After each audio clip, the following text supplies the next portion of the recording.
Hi everyone. Welcome to this week. This week is week 10, linear regression 1. Okay, the first thing is to look at the 10.1. So model the conditional expectation. So yeah, linear regression can be considered as a conditional expectation.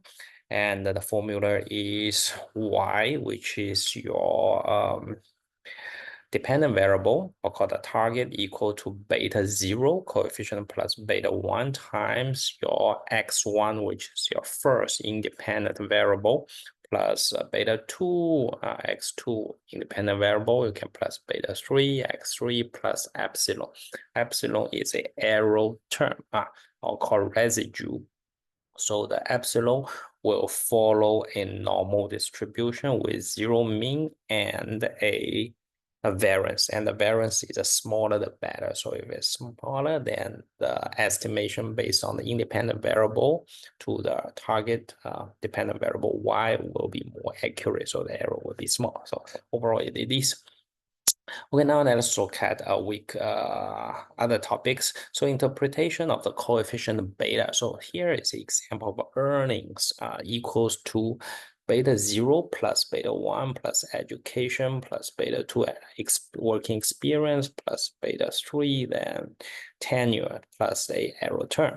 So beta 0 is the intercept. So it is understood that the average earning of an individual who has zero education, zero work experience, and zero tenure. Okay, and beta 1 is when everything else is equal, then the change in average earnings associated with 1 unit of increase in education. It depends on the unit of this variable education. If the unit is year, then 1 unit of education is equivalent to 1 year. So if you receive 1 more year of education, whether you are going to earn a little bit more or a little bit less than the sample data from many of the employees can suggest. Okay, so this is the one. So next you look at that one. Okay, there is a wage 2 in Woodridge. Very important. Woldridge, Woodridge, not Woodridge. There is a D there. Woodridge. Library then results using the wage as the y variable, the independent variable, independent 3, independent variable. Okay, cool. Then we run it. So we are able to run this in the R and show the results. Okay, so we interpret it. So install the package if you need. So you need to install this package if needed. Okay, so I have already installed, so I don't need to install again. Then I call library. Library means you load this content of this library from your hard disk to your RAM, to your computer memory. Okay, then you can start to use it. Then say view wage 2. Okay, let's have a look at wage 2. So this is the wage 2 data set. Okay, it says 935 entities, 17 total columns. Okay, a lot of columns. So we are being quite interested in the wage. Okay, so that wage, then our IQ, and so on, age, married, not quite a lot. Okay, education, yeah, experience, tenure. Okay. Run next, call regression result equals to a linear model. So LM run this to see them fitting a linear model. So LM, what are the parameters that you can use? Okay, so and a few of the example which is showing at the end. Okay, so for us is we use wage as the dependent variable, and all the independent variable are showing there. So 3 independent variables. So after that, you have a regression result here also. This is actually all the content is already there. And we can have a look at the summary. Okay, this is a summary. The summary shows here, okay, the formula is wage, regress of the rest of the variables, residues, the smaller the better in general. Okay, so intercept is minus $276. It is same, minus 276. Okay, so it's the same as what you are seeing on the slide. Okay, so here the education, tenure, and so on. So you can interpret basically with 1 unit of experience, you are going to earn 14.89 more if the unit is dollar, $1,000, our dollar. Then intercept is something interesting, right? So earlier we mentioned intercept is average earning of an individual who has zero education, zero experience, zero tenure.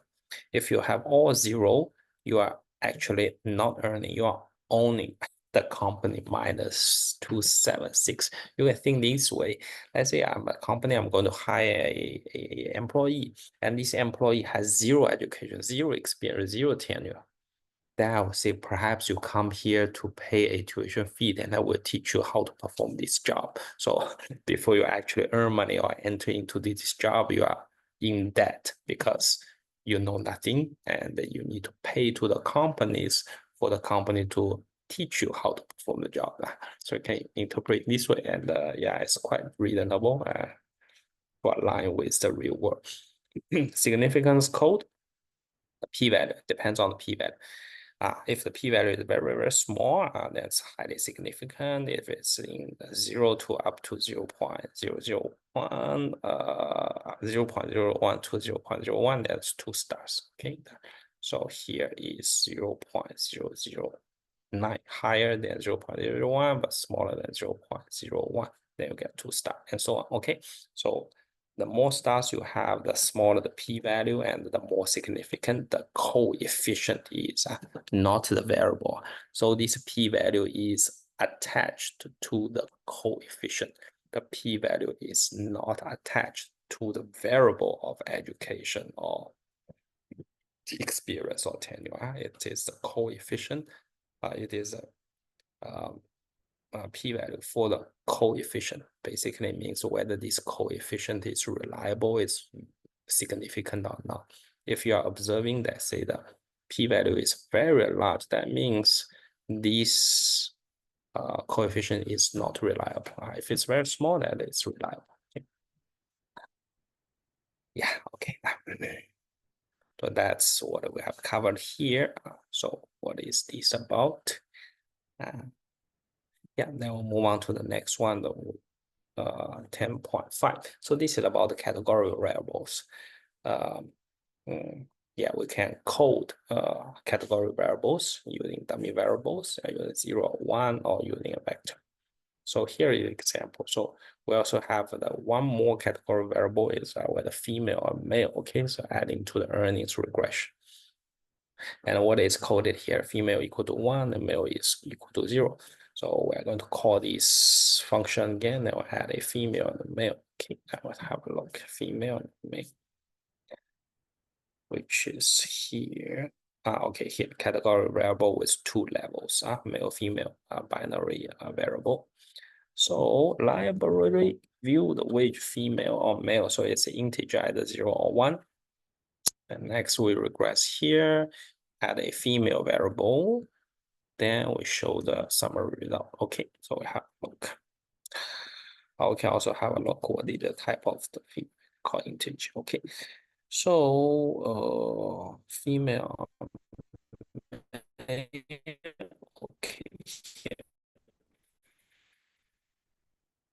you are not seeing male or only female. If female equals to 1, it is female, and if this female variable equal to 0, then it is a male. That person is a male. Okay, so the field is actually significant. When female equal to 1, what you need to interpret here is, okay, here, when the female is minus 1.8, right? 1.81. So female average earning is minus 1.57. So let's have a look whether the variable is correct. Minus 1.57, yes, right. Then educate is 0.57. Most of them are significant. Overall, quite significant, lesser than 5%. Overall, is quite significant. Then they're saying that, okay, intercept, then education coefficient, experience coefficient, and tenure coefficient. Then if that person is a female, you set 1 to that variable, it will minus $1.81. Then for males, you -0. So what it tells us is if that female, it seems that overall the predicted salary will be lower, minus $1.81 lower than a male. So this is from the data arbitrary level. Okay, that this is one that female earns less in this way, and the average difference in our earnings. So this is our rate. This is our rate. Our rate less, $2 less. Everything else being equal. Choose male and our coefficient will be same, but the opposite sign. Okay, so good. Category variable with more than 2 levels. With more than 2 levels, you need to code in a different way called factor in R. Okay, so there'll be a factor in year 1, year 2, year 3. Then okay, so you have multiple variables or okay, so basically you use one hot encoding, you create a few dummy variables, y2 and y3, and permutate with different conditions to represent year 1, year 2, year 3. Okay. Okay, cool. Next is reading these student spending and blah, blah, blah. Observe these spending versus female and year of factor. Then year is treated as category variable. Thus interpret the year 2 student. So factor 2 and factor 3. So year 2 is year 2, year is the third year. Okay. Or spends more. From here, it seems if you are a year 3 student, you spend slightly more than the year 2. Yeah, also more than the year 1. Because year 1 means year 1. What is year 1? Year 1's year 2 and the year 3 all equal to 0. So 0, 0, then year 1 spends less. If year 2 spend $44 more than year 3, you spend $40 more than the year 1 student. Okay, so year 2 student are $44 more than the year 1 student. Then what about the year 3 to year 4? Year 3 to year 2. So year 3 student spend 50 minus 44, about $6 more than the year 2 student. Okay. Year 1 student seems to be spending significantly less. Then what about female? If you are a female, let's have a look. Female is 1 or 0. Okay, we need to look at the data. Okay. Okay, now fake data. So student, we're going to select the student score, student spending. Okay, so this is student spending. Let's have a look at student spending. We call fake data.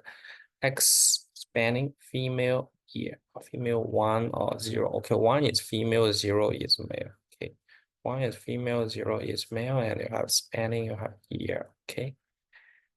Okay, so that's 1. So now next is we're creating a factor field. So year at the meantime is just a variable, but we want to make it to a factor. Okay, year factor, summary fact data. Summary fact data. So let's have a look at fact data. So you have another field called year factor. So these are now it looks like still the numeric, but behind the scene, R has converted to a special data type called factor, which is used to handle the categorical variable. Okay, for modeling. So now spanning female year factor, then data is fake data. Okay, so we run it.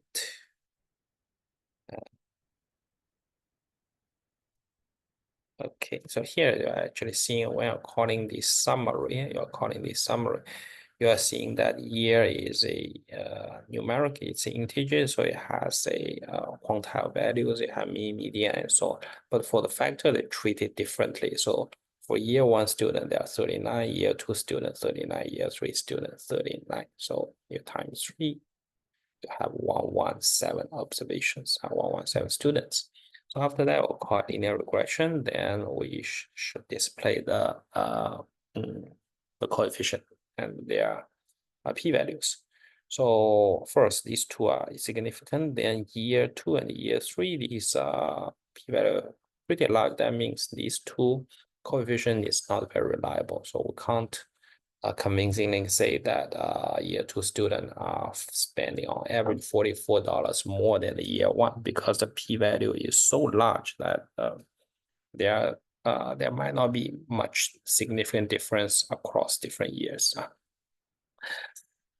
Okay, so intercept is here, then female. So if you are female, you're spending 425 lesser. So female saves money. That's great, right? So male seems to be spending more. So this is what we have learned here, and it's pretty significant. Okay, so that's how you interpret it. So yeah, this is how you interpret it. It says year is treated at category level, thus the interpretation is on average amount spending is higher than the year one, and year three is higher than the year one. Your justification should be group one. So okay, but they are not significant. So it's not very conclusive. So for me, we will not say that there's much difference between a year one and a year three because we don't have sufficient evidence to reject the null hypothesis. There may not be much difference.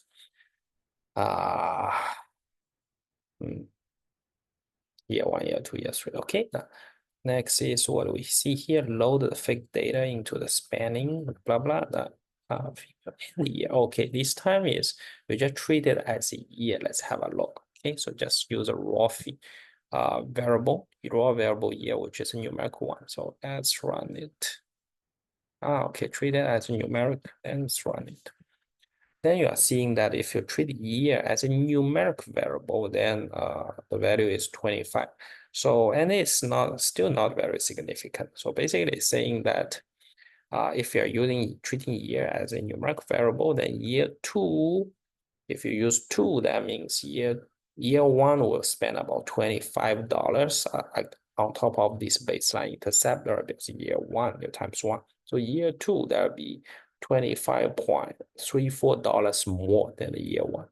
Then for year three, will be $22.34 more than year two, and about $50 more than the year one. So we're treating this year up. So you only have one coefficient because the underlying variable are treated as a numeric value. So 1, 2, 3, it is a number. Instead of factor, you will assign different coefficient to each of the years. Student in different years. So year two, year three, you have different coefficient. But if you treat it as a numerical ones, then you only have one coefficient for that numeric variable. Okay? So this is what we want to convey, the message that I want to convey. Okay, and what does the everything else being equal? Okay, so that's the slide review. Then let's move on to next is the tutorial. Okay, tutorial. Explain what it means by one using ordinary least square method for coefficient estimation. So OLS is a algorithm. It is an optimization algorithm to minimize epsilon, the error, by fitting the data into this formula to minimize the error.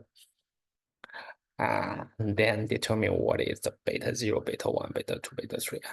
Then estimate the statistic and everything else being equal, continue to interpret the coefficient in regression. So let me do this. Let's open this. Let's open this R solution when you have access. So let me copy everything here. Let me copy everything here. Then I create a new document. Let me create a new document and have a look. So this is a new document.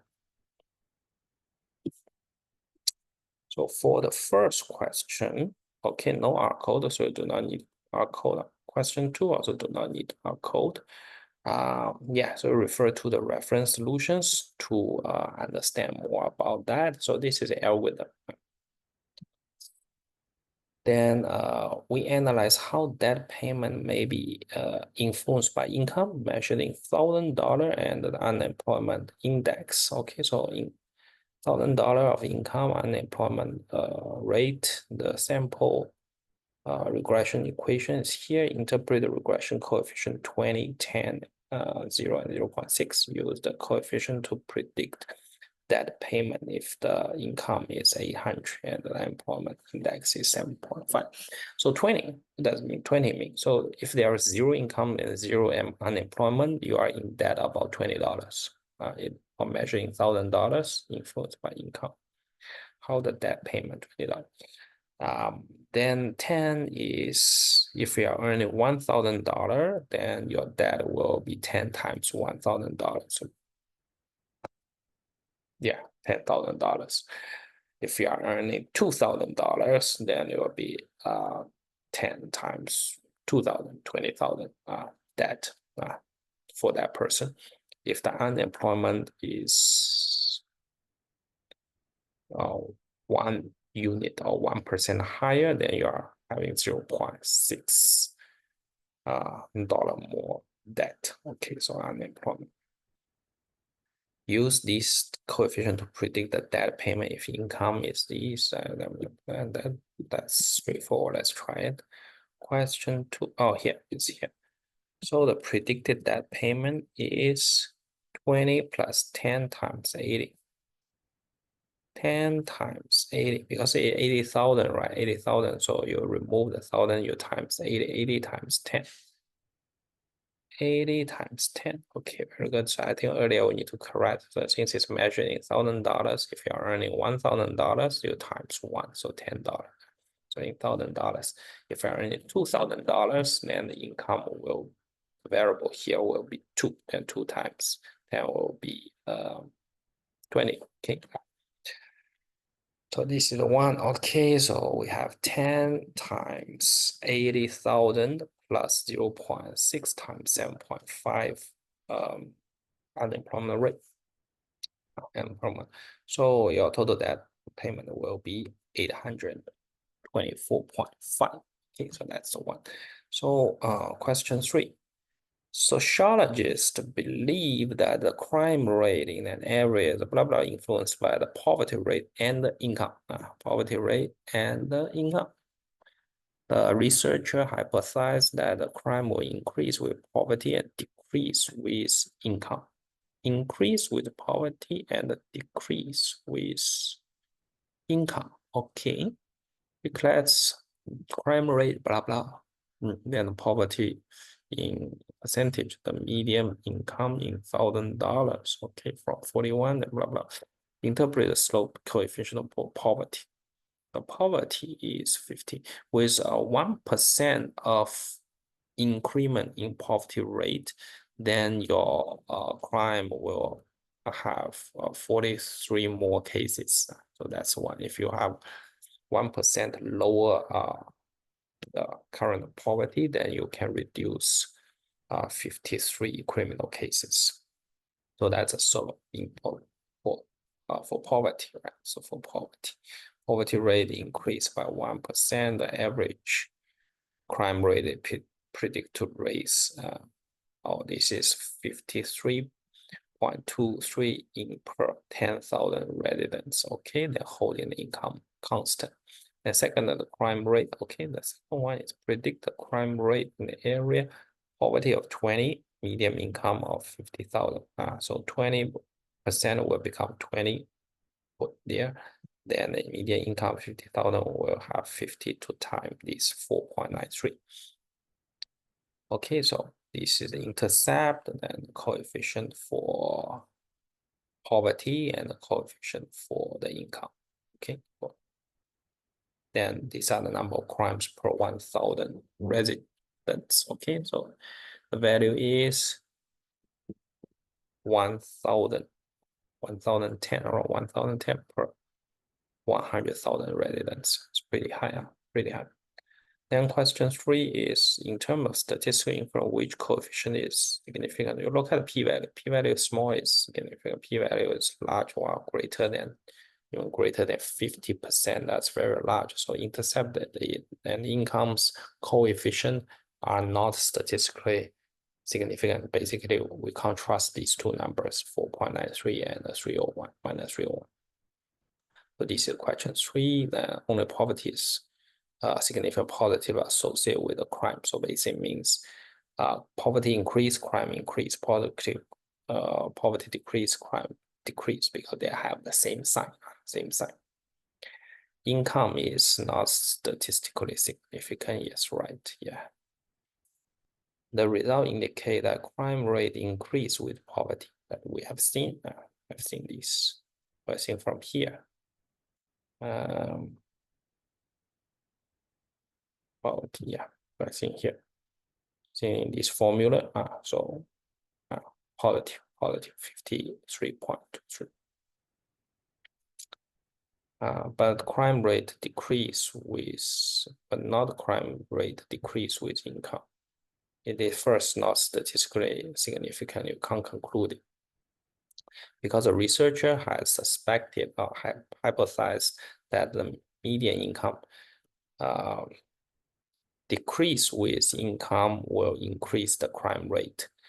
If this is the case, you are going to see that the income coefficient will be a negative value. So the higher the income, the lower the crime rate.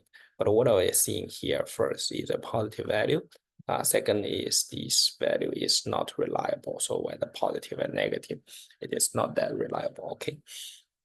So this is the takeaway. Then yeah, regression result only support poverty. Okay. More poverty, more crime, but it's not supporting the medium not significant. Question 4 of week 6, we studied the hypothesis of these two sample t-test, two population test. Okay, the coefficient of category variable can represent difference between two means, blah blah blah. Okay, the file has test score for random. Okay, there is score the CSV.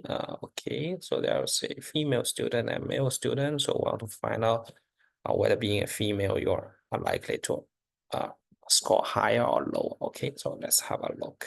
Interpret it. B0 and B1. B0. B0 is when female equal to 0. That's a male score. B0 is a male score. Then B1 is the female score. What the estimated coefficient is T score and the P value. Okay, let's run it. Okay, question 4. Okay, question 4. Okay, let's read this cost score. Okay, score, week 10 score. Week 10 scores. Let's have a look at data week 10 score. So score female 0. Female 0 means male, right? Female 1 means female. Okay, so there are some female, some male. There are 41 students. 41 students. Then after that, we can do a histogram to see the score distribution. So it is a little bit right skewed. Average maybe around 70 plus 75. So box plot between male and female. Okay, let's have a look. The medium and the notch shows the 95% confidence interval of medium. So you see the confidence interval between female and male overlap with each other. So there's no statistically significant difference between male and the female medium. Yeah, but some of the female scores very high, but the highest score from the male is less than 100. Okay, then we have a look at the summary. Okay, so that's a few summary of this linear regression. So intercept is 74. Then female is minus 0.33. It's a small number. So first, intercept is significant. That means when female equal to 0, that's male, right? Male average score is 74. If you are a female, you are slightly score lower than male. But look at this p-value. The p-value is so huge, it's not in a small number. It's not showing that the statistic is, yeah, basically it tells you this statistic is not to be rejected for null hypothesis. The null hypothesis for all the coefficient is the coefficient equal to 0. Okay, so all the coefficients null hypothesis that you are testing is the null hypothesis is the coefficient equal to 0.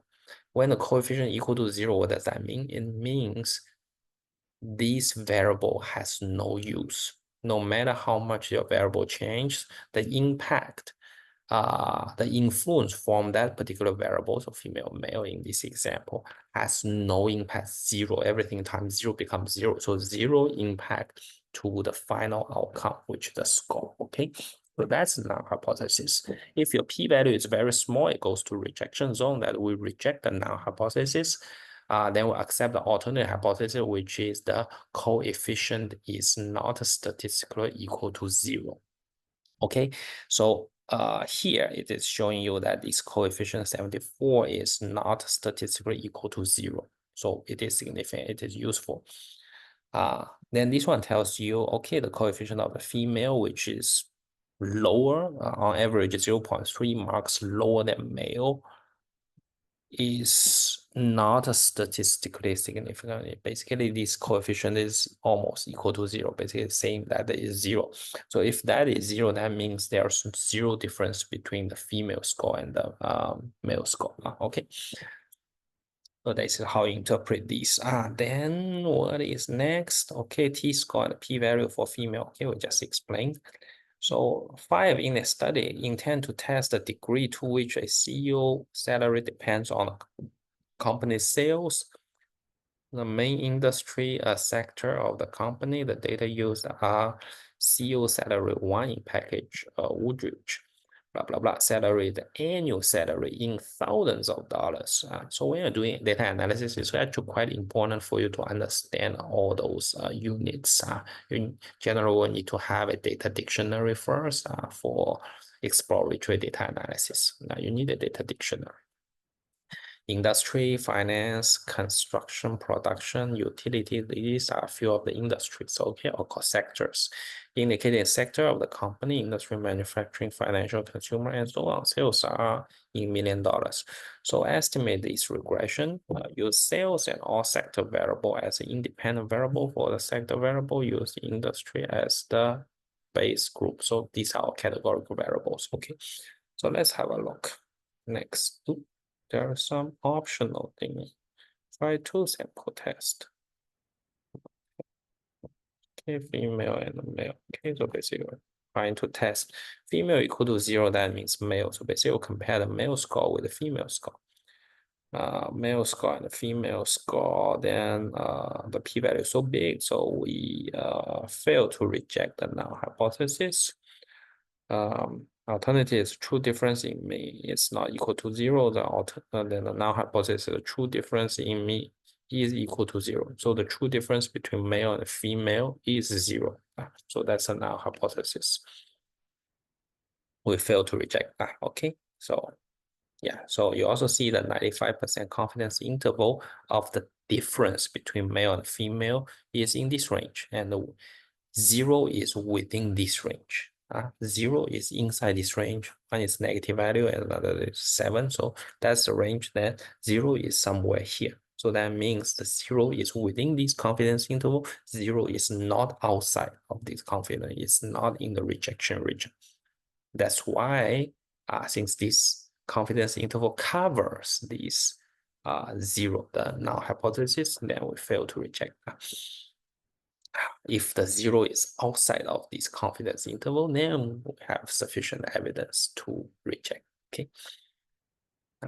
Okay.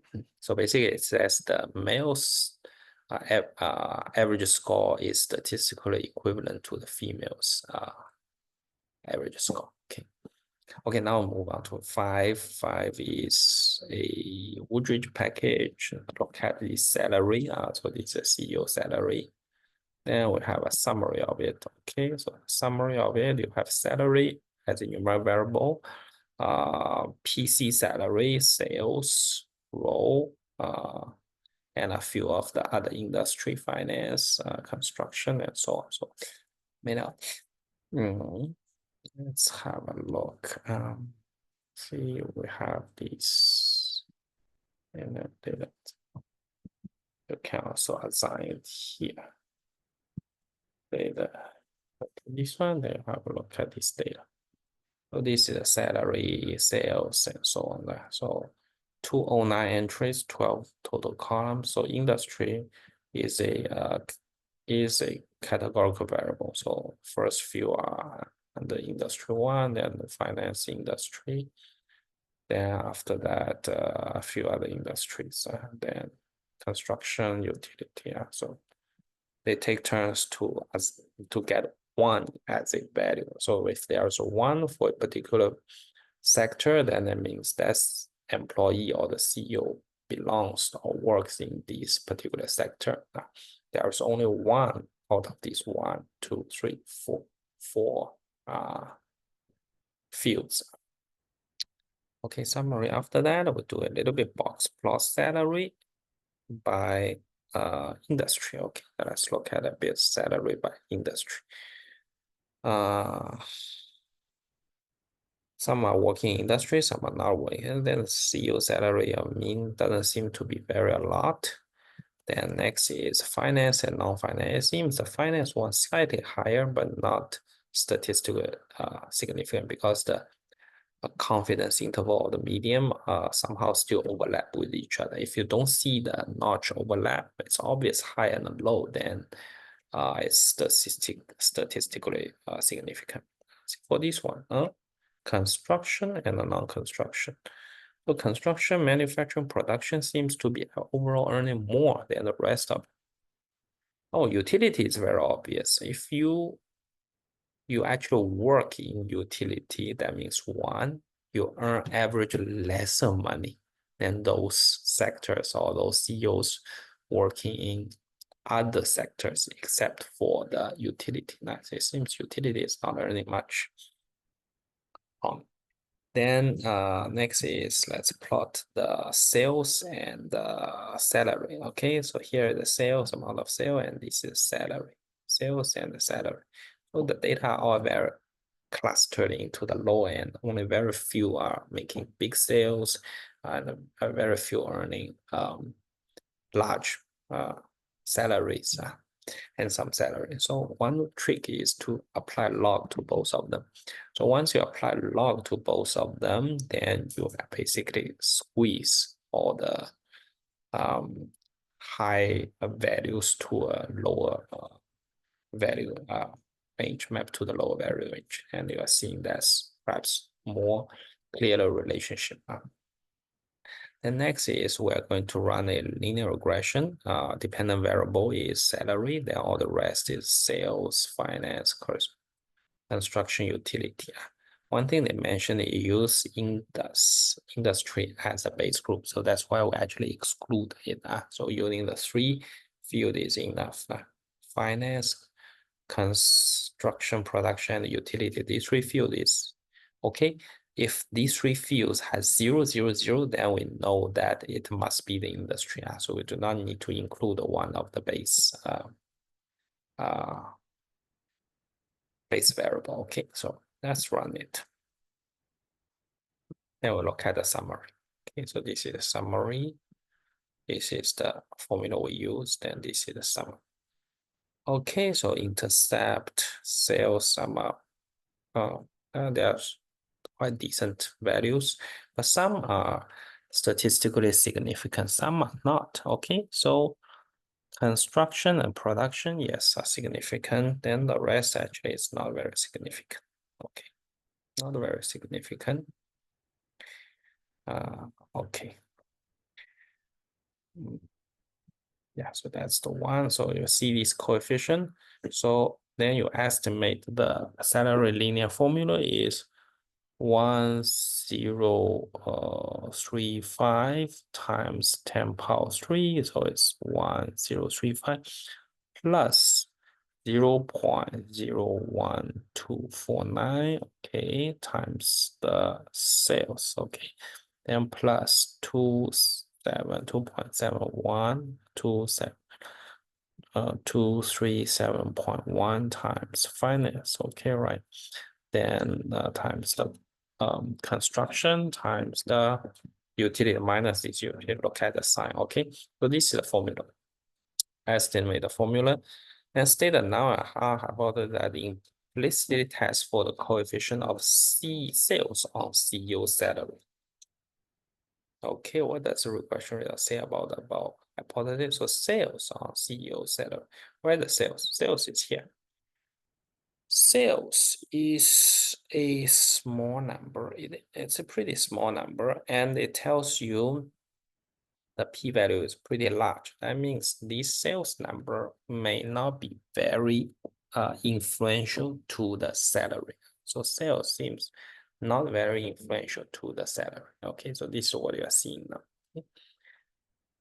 Estimate new model to compare difference in average salary between utility and the finance industry. Holding sales fixed. Use finance as the base group.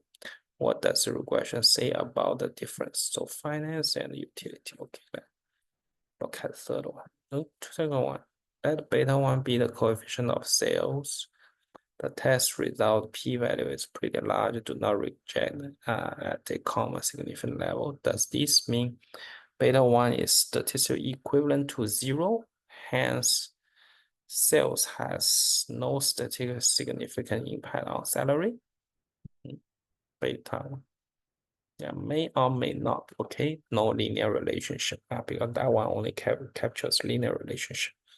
The next is look at salary, sales, utility industry. Okay, so basically we want to find out the finance between the utility and the finance. Between the utility and finance, and you set the finance as a base group, basically omitted and you add into this industry. Okay, so you remove the finance, then the finance will become the base. So I want to check utility earns more or less than the finance. So it seems that first it is significant. So utility is earning 590 less than the finance. Okay, right? So if you are both a CEO, one working in utility company, one working in financial company, then the utility CEO are likely to earn $590 less. Okay. So the result shows the average salary of a CEO from a utility firm is blah blah blah K. So that's $1,000 lower than that of the finance firm at 5% confidence level, 5%. Okay. Okay, so this is 3 now. So here is the important observation. Okay. So basically you can calculate the pair of variables coefficient. Let's say how much more that the industry earns than the utility. Okay, so you can use industry's coefficient minus utility 10 times $1,000. So utility minus finance is this. Utility minus finance. Okay, utility minus finance is basically look at here. Utility minus finance. This number, it says this number, utility minus finance, which is 2.371. You also get 590K. So they are relative. Optional log transform a linear regression. Okay, so this is for next week. So it's a teaser heads up for you. Okay, so we do a log salary and a log sales and keep the rest of the variable unchanged. Then after that, you can see your prediction is the sales in log. Then one of your independent variable, you have pre-process it and put into a log. Then after that, you are seeing that log sales becomes highly significant. Okay. So the log sales become very, very significant to the log sales, log salary. But earlier when we see the sales without logarithm, so basically this is the one. So it's very difficult to draw a linear relationship because they are scattered a lot. But after you apply the log, then it's quite obvious, it's quite strong to have a linear relationship here. Okay, then next is box plot of log salary by being the log sales. Okay, so this is the log sales and its frequency. Create a log transform the sales variable.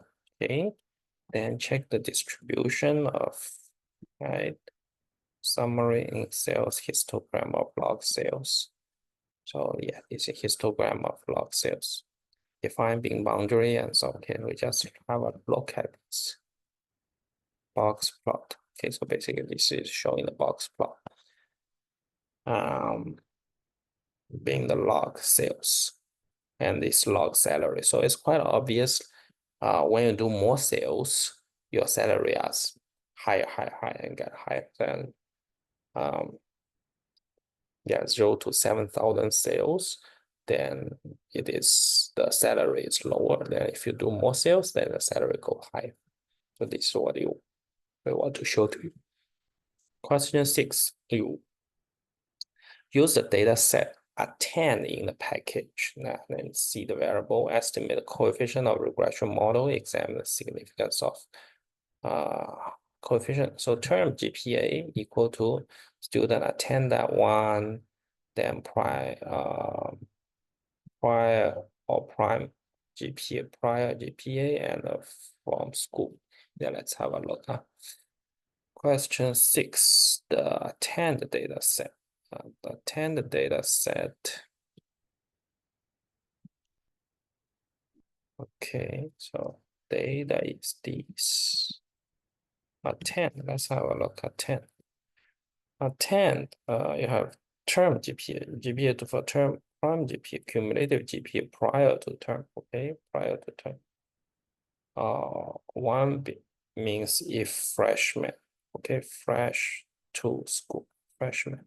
So for more is that one is so for more. Basically, you want to find the year one freshman and their cumulative GPA, how much they are contributing to the term GPA. Also consider the attendance. So there will be attendance here, whether they attend the class or not. Okay, string, let's have a look. So I have attend, which is integer. You have term GPA, you have a few others. Okay.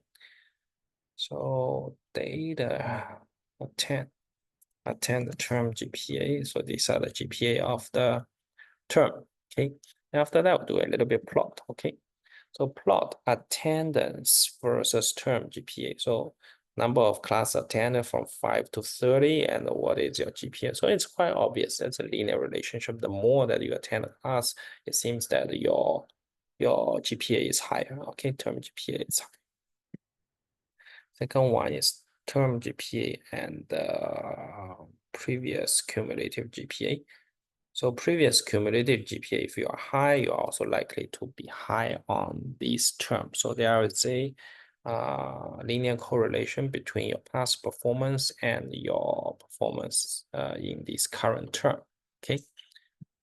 Then box plot. Okay, so freshman or not, 1 is freshman, 0 is not freshman. Your term GPA seems to be not much significant difference. Let me try this called notch. Notch. Go to true.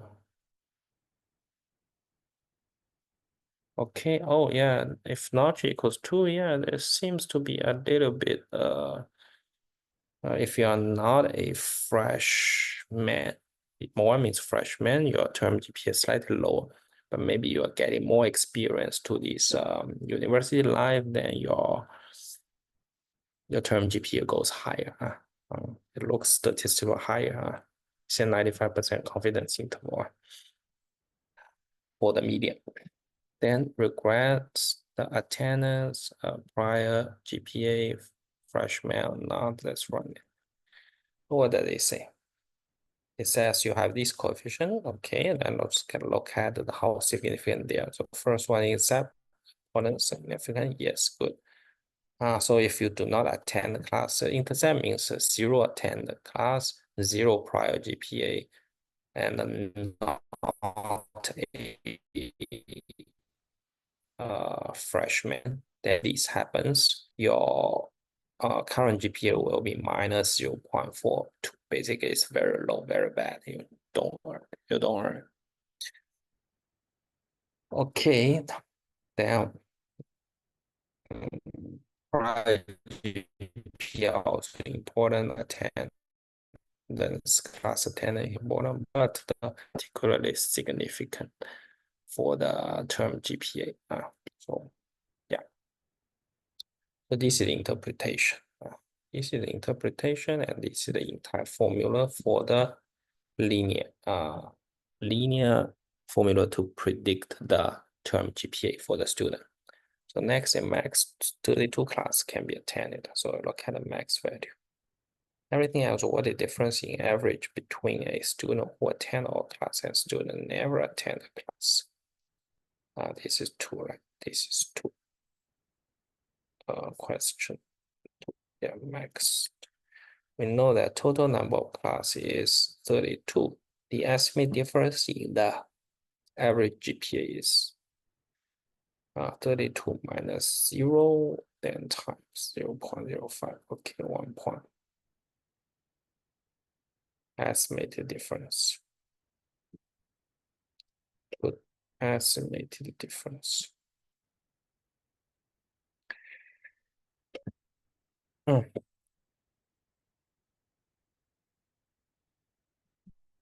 attend class. Everything equal. What the difference between average GPA between students who attend all class? Because you can attend a maximum 32, right? 32. That means 32 classes the maximum you can attend. And what is the coefficient to for the attendance, which is 0.04701. Basically means one more class you attend, you are going to boost to 0.045 GPA. If you attend more, you attend 3 or 4 or 5, then you can use that value, number of class attended, to time this coefficient. So it says if you attending 32 sessions versus another student never show up, then you are likely to be 1.5 grades higher than that student never show up in the class. Okay, so that's question 6. Question 7. The chicken weight data set again. Okay, 50 chicks in gram. Each chick identified the chick has been fed in one of the 4 variables, diet, blah, blah, blah, 12 times different chick cycles in the time, number of days since born. Verify both diet and chick are factor variables in R, while time and weight are not. Estimate the following regression model. Okay, time, diet, and weight. Okay, we'll move on. So if you read me, okay. So data check, diet and weight. So diet is factor, weight is numeric, okay. Diet and weight. Has been found. Check both diet and check verify variable. There, one is variable, one is not variable. Check. Okay, I have to have a look at check as well.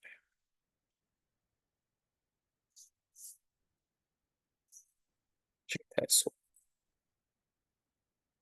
Order the factor. Okay, it's again a factor. Okay. Estimate the following regression model. Note the above is shorthand represent as dinner has multiple level, should have multiple coefficient. Oh, that has multiple coefficient. Okay, then let's have a logic weight. Oh, 1, 2, 3, 4, 4 levels. String chick weight. Okay. Chick weight has a very long string. So either type the variable name or use a class command. For example, blah, blah, blah will show 4 levels at the end, which is exclusive to factor variable. Okay, so they were seeing that there was levels 1, 2, 3, 4. 1, 2, 3, 4. So this is a factor. Alternatively, we can use levels chicken diet to see the full list of levels in the variable. Okay, levels to a continuous variable, say levels, blah, blah, blah, weight. Levels 1, 2, 3, 4. Okay, so use linear regression models to model it to obtain the coefficient estimate. So box plot time. Okay, time, the chicken weight across different time is quite obvious. When the chicken grow bigger, older and older, then average weight they are getting larger. And what about diet? Okay, 1, 2, 3, 4, 4 different diet. Okay, I think we are we have a look at this box plot before, right? So we're seeing which brand of this diet is the best. So 3 and 4 looks okay. 4 has a smaller variance, so it's the one that actually I prefer. So next is time and diet. Time and diet. So let's look at the regression. So diet is now a factor. So you have actually 4 different diet. Then since this is a category variable, one of the base diet are omitted. So that's the base diet is 1, then the showing for diet 2, 3, 4, how much better against diet 1. In fact, it shows that diet 3 is most efficient and effective to add weight to chicks. Okay, so that's one, and all are significant. Okay, all of them are significant. Okay, so yeah, we have estimate this one and show the above should have multiple coefficient. How would you interpret the coefficient of time and dietary in this regression? So dietary is a factor, it is category variable. So each of the dietary will have a assigned coefficient, which is a reflection of the chicken weight in grams. Then what about time? Time means on average with 1 day older, then you are gaining, every day you are gaining about 8.7 grams. Okay, so every day, the measurement every 2 days. So every 2 days you are going to gain 8.7 times 2 grams. So this is what's there. Then factorize time variable and rerun the regression and observe. Okay, treat. Oh, here is a variable diet is category though. The coefficient represent the difference in average weight compared with the reference group, which is dietary type 1. Okay, dietary type 1. Question 4 is you want to factor the time. Okay, so let's create a new variable called chick weight factor time. Then run the regression as usual. So you check weight, then you have a time factor, then just run it. So now you're seeing something different. So diet 2, 3, 4 are still there. But for the time, you are seeing that time 0 is gone. Time 0 is the baseline. Then time 2, 4, 6, 8. Oh, in general, this data set measure the chick weight every 2 days, except for the last day, 21st one. That's a exception. Then factor 2. So since you have every day are being treated as a independent variable, then it's possible to assign different coefficient for each day. So basically, it's saying some of the days actually grow faster or gain more. Some days are adding weight slightly different. Okay, so compare against the day 0. So day 2 are 8.16 gram higher than day 1. Day 4 is 18.56 gram higher, heavier than day 0. Then between day 4 and day 2, day 4 are about 18 minus 8, about 10 grams heavier than day 2's chick. Okay, so this is how you interpret it. And many of them are significant except for the second one. Second one is not significant. That means this 8.16 is not very different from statistical 0. So why this is the reason is because when the chick is actually very small, yeah, my interpretation is when the chick is very, very small, then the variance may be very large. So it's not very convincing to show that the day 2's chicken's average weight will be statistically higher or different than day 0. So basically this is what it's saying that so the difference between the average weight of day 2 chicken and day 0 chicken can be 0, they can be equally heavy. Okay, so this is the one about this. Okay, so time factor is now a category variable, so coefficient are changed in average weight relative to the baseline. Okay, the baseline time to 0. That's the chicken's birth weight for those chickens' birth. Okay, okay, so that's all for this week 10's regression model. Thank you very much. Bye-bye.